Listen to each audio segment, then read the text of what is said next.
Jason Moloney versus Vincent Astrolabio. Let's get into it. Let's start with Jason Moloney. 25 wins, 2 losses, and 19 wins by way of knockout. Now, he had a pretty good last year where he fought 3 times and won them all. 2 by decision and 1 by way of stoppage. 2 out of 3 of those fights was back home in his home country of Australia. His 2 losses came from when he fought Naoya Inoue in 2020 and Emmanuel Rodriguez in 2018 in a close fight. Now, I think this is a very good matchup for both men for where they are at in their careers. Moloney has had the opportunity to fight for the belts twice, and he came up short, which happens in boxing and in life, but you still get those experience, right? You still take all of that with you into the rest of your fights moving forward in the rest of your career. That stuff happens, and after his losses, he's came back. Now, Moloney is a good, solid boxer, right? He's got good pop. He can box very well, and he's a good defensive fighter. Not the greatest, but he's good enough, right? He has a pretty good chin as well, and he moves well in the ring and takes calculated risk. He isn't afraid, right, of fighting on the inside if need be. He can bang with the best of them, but he's not going to fight recklessly. When he fought Rodriguez, I enjoyed that fight. I thought it was a very good and exciting fight. There were some heavy punches thrown in that fight for both men. Both men landed good shots against each other. When Moloney was going to the body, he was doing well. But when he was headhunting, he got clipped with a good counter hook, right? And Rodriguez made some adjustments in the second half of the fight by the angles that he was taking, right? And he was just giving different variety of shots and punches. And he made things a little bit harder for Moloney to figure it out. And Rodriguez did enough to get the win. But I like the work rate of Moloney in that fight and his movement. Momentum was swinging his way in that fight in the 9th and the 10th round, right? I remember that big uppercut that he landed against Rodriguez, but then shortly after, Rodriguez landed a similar uppercut on Moloney, right? It was a very good fight. Both men showed a lot of heart, strength, power, will, and solid grit. But a fight where he didn't get the nod, right? He lost that fight. But you kind of could see why, because when you're a judge and you're looking at both of your opponents when the fight is done and one person's eye is a little bit more swollen than the other, even if when it's a very close fight, you're going to say, you know what? I see his eye, he must be landing the bigger punches. He must be doing this and that. It happens. So I can see why they lean Rodriguez. And, I think Rodriguez won the fight. But anyway, after that loss, 2 fights later, he steps into the ring with the person they call the monster, Naoya Inoue. And that was a fight, man, where you could just see the speed difference, right? I don't think Moloney realized how quick that man was. Maybe the speed was a surprise to him in real time, right? And Moloney had some good moments in the fight, landed some good body shots and kind of caught him coming in on different occasions. Moloney isn't a slow man either. He's got good speed. He's got good reflexes. But in that fight, man, he just looked like he was a step or 2 behind. Inoue looked like he knew what was going to come his way before Moloney even threw it. Not to mention, when the shots of Inoue started to connect and he started to get his flow and his rhythm, you could see it was starting to break him down. It was starting to get to him. And Moloney is a rhythm fighter, right? If he can't get into his flow, it's going to be tough for him. And I don't think he ever found his flow. Naoya Inoue didn't allow him to find that comfortability, right? He didn't allow him to get into his zone. And the power was different. When they were in close, Moloney didn't cover up well enough. The high guard wasn't as tight. He wasn't really moving his head. And Naoya would just slip in all types of shots from different angles, whether it was a looping hook, whether it was an uppercut, man. It just seemed like he couldn't miss that night. And when it did connect, you could see that it really, really hurt. He got hit a lot in that fight, right? And he got stopped in the 7th round. Again, to me, the speed was just 2 different levels in that fight. And the shot that dropped Moloney, man, it landed so cleanly with so much force and power.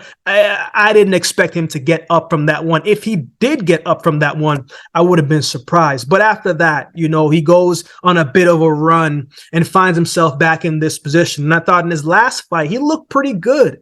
His jab looked good, his footwork looked good, and his combinations were solid. But I did see in the middle round sometimes it seemed like, he would lose focus a little bit and his opponent would be able to steal some of those rounds. So I think he's a very good fighter. He's fought at that championship level, and when he is focused and dialed in and locked in, and when he stays disciplined and moves his head and puts his combinations together, he does very well, and he's tough to beat, right? So we'll see if he can carry that momentum from his previous fights and find his rhythm and his flow and everything he needs to get comfortable in the ring. Let's see if he can do that early against Astrolabio. But let's talk about his opponent, Vincent Astrolabio. 18 wins, 3 losses, 13 wins by way of knockout. He's been fighting very well in the recent years, and he's been looking very good in the recent years as well, too. He's strong. He's got power. He's a good counter puncher, quick reflexes. He's solid, right? And again, he's been looking good. He's been improving. Let's go back a bit. When he fought Rigondeaux, even at Rigondeaux's age, right, people still expected him to win. I think people were still up in the air about Astrolabio and his development, right? But Astrolabio had different plans that fight. Not only did he look physically bigger than Rigondeaux, but he was punching much harder than Rigondeaux, and his mannerisms, man, it was just breathing confidently, right? Being in the professional setting, man, and being around the Usain Bolts and the Justin Gatlins and the Asafa Powell and the Johan Blakes and all of those top elite sprinters, man, you can kind of see, right, like how they're moving and their mannerisms and what they do. You can see confidence, and that's when you're like, okay, man, this person believes that they can win. Half of elite sports is believing that you can beat anybody. So you move differently, you talk differently, and Astrolabio has been moving differently. And against Rigondeaux, his mannerisms, oh man, there was no way he was going to lose that fight. You could see it. The other part too is he was extremely locked in and focused, and he looked good throughout the fight. He didn't force his shot. He took what was given to him, landed on the head, landed to the body, and the movement, I think, was giving Rigondeaux some problems as well, too. That's what you got to do against an older fighter, man. You got to tire them out a little bit, and I definitely think Astrolabio tired Rigondeaux out a little bit and gave him some of those problems. He had Rigondeaux fighting off the back foot for a good portion of that fight. Rigondeaux didn't throw a lot in the first 4 rounds, and he lost those rounds just off sheer inactivity and just him not throwing enough. But Astrolabio, man, again, that confidence and that belief, yeah, he's got it. He looked very good. And Rigondeaux is always a good test, no matter the age, because even when you're older, you can still use some of those tactics and be tricky and use your experience and frustrate your opponent. But Astrolabio didn't look frustrated, didn't look overwhelmed.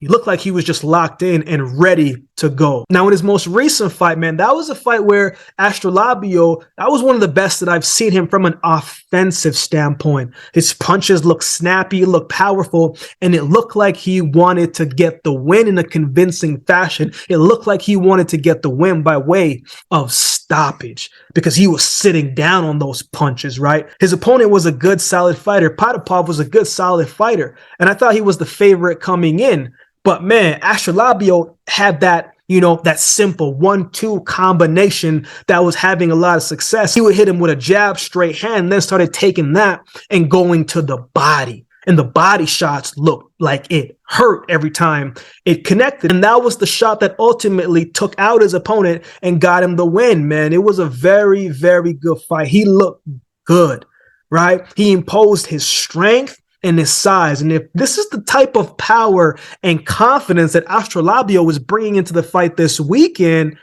hey, it's going to make it for an even more exciting fight. So who wins? This is a fight where I could see it going either way. I could see it going either way for either opponent. I could see a stoppage for both men, right? But I think this one goes the distance. I'm slightly leaning right now as I'm making this video, slightly leaning towards Moloney on points, just because I think he can do a little bit more offensively and his output is going to be a little bit more active than Astrolabio. And I just think the experience too. I mean, like, you fought for the belt twice when you fought Rodriguez.